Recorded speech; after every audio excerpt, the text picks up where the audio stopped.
Welcome to learning segment with Chukki. So last ವಿಡಿಯೋದಲ್ಲಿ ನಾವು English ಗ್ರಾಮರಲ್ಲಿ ಟೈಪ್ಸ್ ಆಫ್ ಸೆಂಟೆನ್ಸಸ್ ಯಾವ್ದ್ಯಾವುದು ಅಂತ ಕಲ್ತಿದ್ವಿ ಅಲ್ವಾ ಮಕ್ಕಳ? ಯಾವ್ದ್ಯಾವುದು types of sentences? Assertive sentence, interrogative sentence, imperative sentence and exclamatory sentence ಅಲ್ವಾ? ಇದನ್ನು ನೆನ್ಪಿಟ್ಕೋಬೇಕೆಲ್ಲರೂ, ಬೈ ಹಾರ್ಟ್ ಮಾಡ್ಕೋಬೇಕು. ಸೊ ಈಗ ಅಸರ್ಟಿವ್ ಸೆಂಟೆನ್ಸ್ ಅಂದರೆ ಏನು ಅಂತ ತಿಳ್ಕೊಳ್ಳೋಣ. ಏನು ಅಸರ್ಟಿವ್ ಸೆಂಟೆನ್ಸ್ ಅಂದರೆ? ಸ್ಟೇಟ್ಮೆಂಟ್ ಓದೋಣ ಫಸ್ಟು.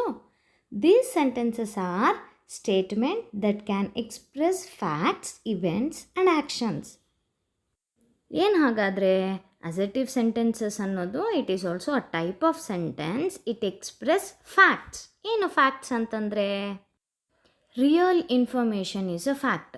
ರಿಯಲ್ ಇನ್ಫಾರ್ಮೇಷನನ್ನು ಕೊಡುವಂಥ ಸ್ಟೇಟ್ಮೆಂಟ್ ಸೆಂಟೆನ್ಸಸ್ನ ನಾವು ಅಸರ್ಟಿವ್ ಸೆಂಟೆನ್ಸಸ್ ಅಂತ ಕರಿತೀವಿ. For example, the sun rises in east. Sun always rises in the east ಅಲ್ವಾ? ಅದು fact. The blind cannot see, isn't it? ಅದು ಒಂದು fact. Blind persons cannot see. Assertive sentence also express an event and action ಅಲ್ವಾ? For example, she is playing chess. They are celebrating a party. So in these two sentences ಆ್ಯಕ್ಷನ್ನ ನೋಡ್ಬೋದು ನೀವು ಅಲ್ವಾ? Assertive sentences always end with a full stop. Okay, remember, assertive sentences ಯಾವತ್ತೂ full ಸ್ಟಾಪಿಂದ end ಆಗುತ್ತೆ. For example, Namita loves to eat ice cream. It's a statement. Okay. One more example. The students are singing a song. ಗಮನಿಸಿ ಮಕ್ಕಳ, ಈ ಸ್ಟೇಟ್ಮೆಂಟಲ್ಲಿ ನೀವೇನು ನೋಡ್ಬೋದು? Action ಆಗ್ತಿದೆ ಈ ಸ್ಟೇಟ್ಮೆಂಟಲ್ಲಿ ಅಲ್ವಾ? ಎಸ್, ಎಲ್ಲರಿಗೂ ಅಸರ್ಟಿವ್ ಸೆಂಟೆನ್ಸಸ್ ಅನ್ನೋದು ಕ್ಲಿಯರ್ ಆಯಿತು ಅಂತ ಅಂದ್ಕೊತೀನಿ. So let us recap. Assertive sentences are the statement that express facts, events and action, and always they end with the full stop.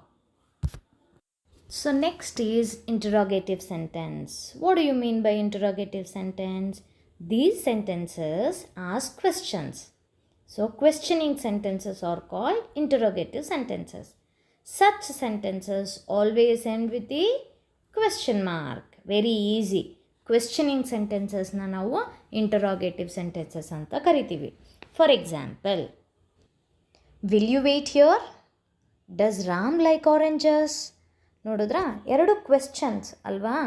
Will you wait here, ಇಲ್ಲಿ wait ಮಾಡ್ತೀರಾ ನೀವು? Does Ram like oranges, ರಾಮ್ಗೆ oranges ಇಷ್ಟನಾ? Question mark. So ಅದಕ್ಕೆ ಈ ಎರಡು statements interrogative statements. And the third one is imperative sentences. What are imperative sentences? These sentences express a request, command or an advice. Command ಮಾಡೋದು, request ಮಾಡೋದು, advice ಮಾಡೋ statements ಎಲ್ಲನೂ imperative statements. ಓಕೆನಾ? Example, sit down, please open the door, come to me tomorrow. So ಈ ಮೂರು ಎಕ್ಸಾಂಪಲಲ್ಲಿ ನೀವು command ನೋಡ್ಬೋದು, advice ನೋಡ್ಬೋದು, ರಿಕ್ವೆಸ್ಟ್ ಫಾರ್ಮ್ನ ನೋಡ್ಬೋದು. So that's why these sentences are called imperative sentences. Next is exclamatory sentences. What do you mean by exclamatory sentences? These sentences express strong sudden feelings. Exclamatory sentence end with an exclamation mark. ಏನು sudden feelings ಅಂದರೆ? ಕೋಪ ಬರೋದು, ಖುಷಿ ಆಗೋದು, ಬೇಜಾರಾಗೋದು, ಭಯ ಆಗೋದು, ಇದನ್ನೆಲ್ಲ ನಾವು ಸಡನ್ ಫೀಲಿಂಗ್ಸ್ ಅಂತೀವಿ. ಇದನ್ನು ಎಕ್ಸ್ಪ್ರೆಸ್ ಮಾಡೋ ಸೆಂಟೆನ್ಸಸ್ನ ನಾವು ಎಕ್ಸ್ಕ್ಲಮೇಟರಿ ಸೆಂಟೆನ್ಸ್ ಅಂತ ಕರಿತೀವಿ. ಅರ್ಥ ಆಯ್ತಾ? Exclamatory sentences always end with an exclamation mark. For example, how tall he is? Help, a snake. Hurray, we have won. So ಈ ಎಕ್ಸಾಂಪಲ್ಸ್ನ ನೋಡಾದಮೇಲೆ ನಿಮಗೆ ಎಕ್ಸ್ಕ್ಲಮೇಟರಿ ಸೆಂಟೆನ್ಸಸ್ ಅಂದರೆ ಏನು ಅಂತ ಅರ್ಥ ಆಗಿದೆ ಅಂತ ಅಂದ್ಕೊತೀನಿ ಅಲ್ವಾ ಮಕ್ಕಳ? ಎಸ್, ಈಗ ಎಲ್ಲರೂ ಸೆಂಟೆನ್ಸ್ ಅಂದರೆ ಏನು, ಟೈಪ್ಸ್ ಆಫ್ ಸೆಂಟೆನ್ಸಸ್ ಯಾವ್ದ್ಯಾವುದು ಅನ್ನೋದನ್ನು ತಿಳ್ಕೊಂಡ್ರಿ ಅಲ್ವಾ? ನೆಕ್ಸ್ಟ್ ಎಕ್ಸಸೈಸ್ ಕಡೆ ಹೋಗೋಣ. ನಾನು ಕೆಲವೊಂದು ಸೆಂಟೆನ್ಸಸ್ನ ಸ್ಕ್ರೀನ್ ಮೇಲೆ ಹಾಕ್ತೀನಿ. ಸೊ ಆ ಸೆಂಟೆನ್ಸ್ನ ಓದಿ ನೀವು ಯಾವ ಟೈಪ್ ಆಫ್ ಸೆಂಟೆನ್ಸ್ ಅದು ಅಂತ ನೀವು ಫೈಂಡ್ ಔಟ್ ಮಾಡಬೇಕು. ಮಾಡ್ತೀರಾ ಅಲ್ವಾ? Shall we start now? Yes. So first one, my sister lives in Delhi.